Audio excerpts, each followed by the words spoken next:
La questione è chiusa, si va avanti con Zaia. In Veneto ho dato a tutti la possibilità di scegliere e ho lasciato tempo, anche troppo. Il segretario federale della Lega Matteo Salvini neppure commenta la decisione del Consiglio della Liga a Noventa Padovana di rispedire al mittente la nomina del commissario elettorale Giampaolo Dozzo e ripete: chiunque non sostiene Zaia si mette fuori dalla Lega. In Veneto l'alternativa è fra Zaia e Moretti.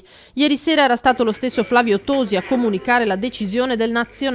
Il Consiglio nazionale ritiene quel provvedimento irricevibile, ripeto, sia da un punto di vista della sostanza formale, ma c'è anche un problema formale che comunque è serio, ma anche soprattutto da un punto di vista sostanziale, perché non esiste che si tolga alla Liga Veneta una facoltà statutaria che le spetta da sempre. Quando sarà chiarito questo, poi si parla di lista.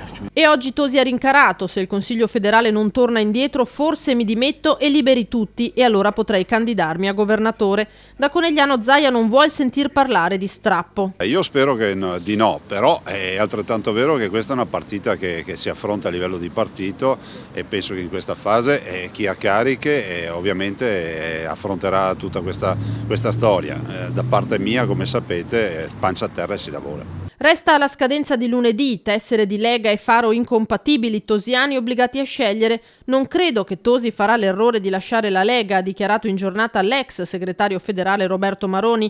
Innanzitutto perché chi si mette fuori dalla Lega non va da nessuna parte, e poi perché rischia far perdere Zaia alle elezioni regionali ed è incredibile.